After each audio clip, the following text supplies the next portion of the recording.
Listen, the only thing these holiday items will add to your life is another zero to your credit card bill, and probably an extra trip to the charity shop to drop off all of those donations. Save yourself the time and the money and avoid these things.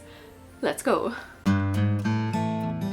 How's it going? It's Laura. I'm here in my daughter's room because she has a little mini Christmas tree set up. We do not have any decorations in the house because, you know, years ago, okay, I used to set up everything on December 1st and everyone thought I was crazy because they thought it was too early. Now look at us. If they're not up before December, everyone thinks it's too late. Hi, doggy. You gotta sit.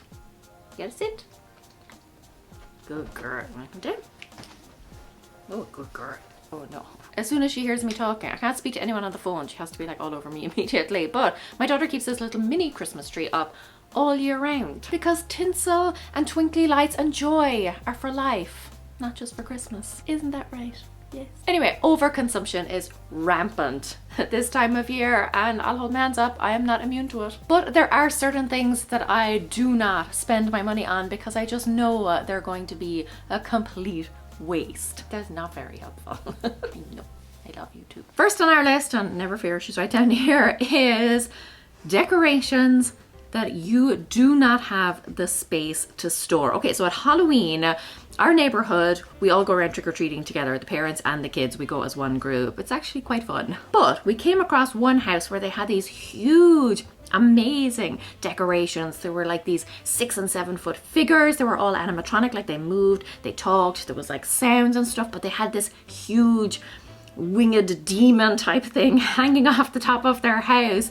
It was massive, okay? It was all lit up. It was amazing, like really incredible. But a neighbor of mine wondered where they actually store that stuff for the rest of the year. Actually, this is when I came up with a wonderful idea, a wonderful business idea. If you would like to take it and run with it, please do, because I'm going to do nothing with it. But a holiday/Halloween decorating service. So, you know, like people will come out and put up your Christmas tree lights outside and stuff. I believe there are even people who will come and like put up a Christmas tree for you and decorate it and then come and take it away. But Halloween decorations, someone will come and decorate your front garden or the front of your house or whatever for Halloween, and then they come and just take all of the stuff. Isn't that a wonderful idea? Is someone already doing that? If not, I hope somebody takes that and does something with it. But yes, he was wondering where they store this stuff after the Halloween season, and it got me thinking, like, yeah, what do we do with all of this stuff? Like, where do we put all of these giant decorations? You know, you see these like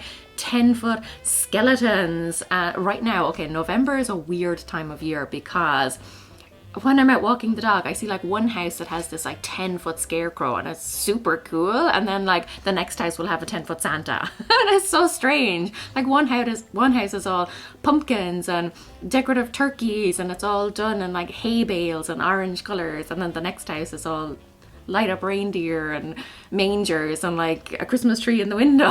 It's such a strange in-between time. But yeah, where are you storing all of your like 10-foot decorations? Like the ones that aren't inflatable, obviously, and they just like pack back down into like a small little thing. But if you don't have space to store it, just don't buy it. It's just going to become a hassle, or you're going to end up having to donate it or get rid of it in some other way. This one is so upset that I am recording and not giving her any attention. You should see when I'm on the phone, if I'm like sitting down, she would literally crawl into my lap. I don't know what it is, but as soon as I start talking, she wants to be glued to me. Not that she doesn't want to be glued to me at all times, but it's particularly bad when I start talking. Hear me out on this next one because I might offend some people, but I genuinely believe this is true. Those beauty or skincare advent calendars that you get, the really expensive ones, not worth your money. Sure, you get a whole bunch of stuff in it, but is it stuff that you actually need and use or want? Generally not. It's why I never signed up for any sort of subscription box, because I know I'll get them and there'll be like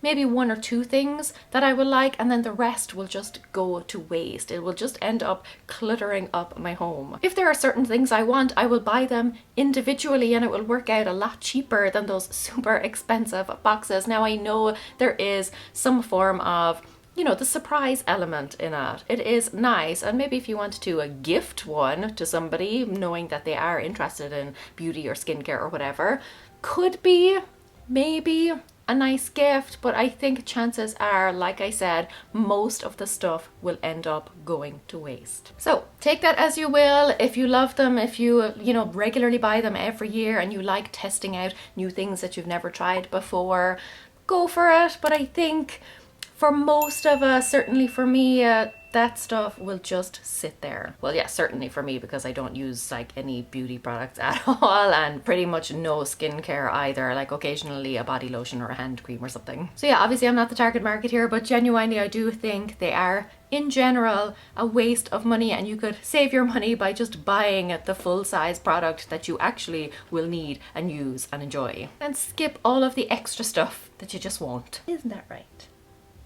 I've just actually realized that we've got a little pumpkin up here and the Christmas tree. So yeah, we're in that weird in-between phase also. We don't celebrate Thanksgiving in Ireland, so coming over here to the US and seeing all the Thanksgiving celebrations is kind of like so strange. Fun, but strange because I'm just not used to dealing with it. You'll have to excuse all the weird angles and stuff, but the dog is making it difficult to move the lights and the camera and stuff around. I don't want to disturb her. She's all cute lying on the floor. But next on our list is those food slash baking decorating kits. You'll get like a gingerbread man, and then you'll get some icing and some sprinkles and stuff, and you get to put it all together. Yes, they're fun, but they're messy. They generally do not taste very nice, and they can be super expensive for something that you could rustle up yourself for a fraction of the cost and probably like quadruple the taste. Gingerbread houses I kind of get, because yes, those would be awkward to bake, to get all the shapes and stuff. But if it's just like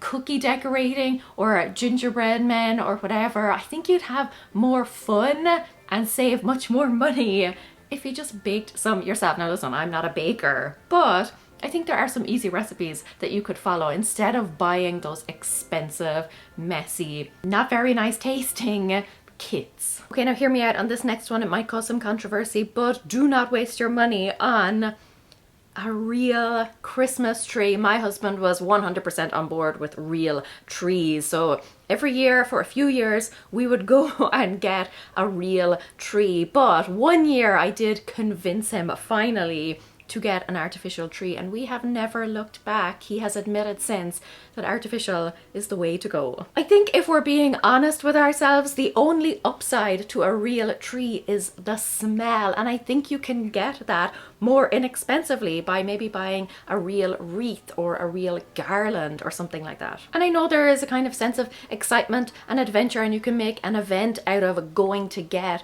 a real tree every year, but you can still go do that. There are still like Christmas markets and things. The place that we used to go to here, they had a little animal petting zoo and stuff and a little store, but you can still go and enjoy those things without having to cut down a real tree and bring it back. First of all, it's a pain to get back every year, unless you got like a giant car and like, I don't know, you can strap it to the top or something, but it's still awkward. I know we had to drive the whole way home with a Christmas tree sticking out of the back of the car, and because we couldn't close the boot, you might call it the trunk, we couldn't close the boot door, and mine, if it's not closed properly, it will beep and I don't know how to turn it off. So we drove the whole way home with this like, it was very annoying. Also, obviously the needles, they end up everywhere, even if you go with a low shed tree. You'll be picking up pine needles until July, if not longer into the year. And then you're left at the end of the season trying to dispose of a dead tree. Yeah, my husband eventually realized it was not worth the hassle.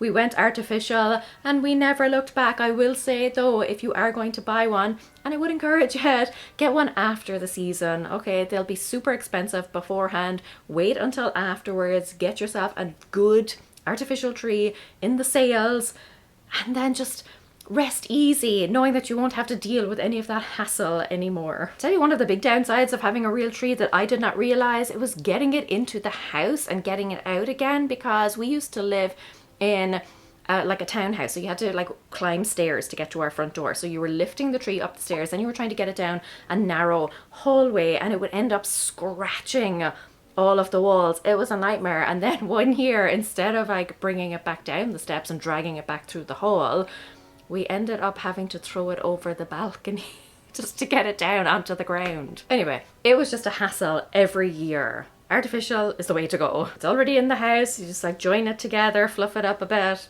job's a good one. Also, do not bother getting anything that is not going to last another season. All of those things that are essentially disposable are so cheap that they're only going to last this one holiday season. It's generally the inexpensive stuff, and yes, it is inexpensive, but you're going to end up having to repay that money next year and probably every year thereafter if you continue to buy them. So I'm talking cheap ornaments, and when I say cheap, I mean poor quality ornaments. You can still pick up inexpensive ornaments, particularly at like charity shops and stuff. You can get some great stuff in it there, but I'm talking cheaply made, plasticky, just things that will fall apart. It doesn't have to be a huge investment to get something that will last you at least a few years. Like I said, you know, charity shops and stuff are great, but you can get really nice ornaments and trinkets and tea towels and things that are still good quality and will last you for years to come, rather than having to renew and replace them every single year. And it doesn't even have to be about the fact that they wear out or break or anything, but something that I noticed was I would buy cheap tea towels, things like that, yes, were lovely and yes, might have lasted technically, like they weren't falling apart or anything, but they don't do a good job of actually tea toweling things, of actually drying things. So they're really pointless. I end up taking them out every year, but then having to also take out proper tea towels that actually work. And then the other ones just end up, I have to wash them and then put them away again. Total waste of my money. Anything that is poor quality, that is not going to see out of the season, or certainly not going to see a second season, don't waste your money on something like that. This next one may also be a little controversial, but again, bear with me. It's Christmas specific clothing, especially for kids. I'm talking about all of those pajamas and things. Listen, no shade to you if you buy them and you love them, brings you joy, that's fine. But again, it's one of those things that, particularly with kids, is probably not going to see another season because they grow so quickly. So unless you're going to pass them on to younger siblings for years to come, or younger friends or whatever, and you know that they will be reused, I would either avoid buying them entirely or stick to things that are more kind of winter themed, or just generally things that can be worn all season long and not just specifically for the Christmas season. Now, I'm one of these people. I wear my Christmas stuff, my Christmas pajamas and things. I have Santa socks. I wear them all year long.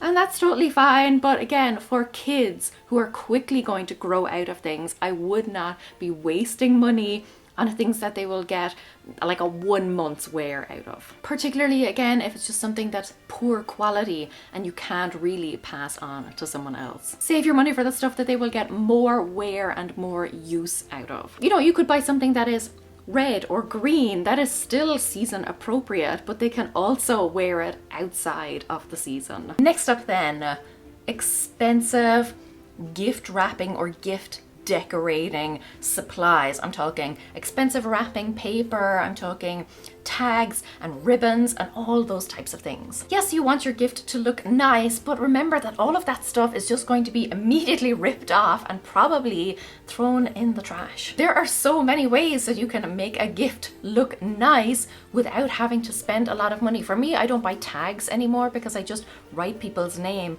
directly on the paper. You can still make your gift look great without having to buy expensive wrapping paper, without having to buy specifically Christmas themed wrapping paper. I have wrapping paper, one that's just red and another one that's green. That will work just fine, and it's nice kind of like craft paper, you know, that kind of like texture, that feel, and it does me all year round. I get lots of use out of it. I also don't bother with ribbons or anything like that. Obviously, if you can, also reuse gift bags and wrapping paper if it's still intact. I do that all of the time. Tissue paper, all of that. I have a stack that I have accumulated over the years, and I go to that rather than having to go out and buy new supplies. Save your money for something that isn't going to be ripped apart in a matter of seconds. Now, if you're like, that's great, Laura, but what is worth spending my money on? I have a list of great clutter-free gift ideas right here. These are thoughtful, meaningful gifts that anyone would be happy to have. They're not going to end up cluttering up a corner in someone's home or on a charity shop shelf come the new year. Go check those out, and until next time, go raibh míle maith agaibh. Agus feiceann mé sibh go luath. Slán!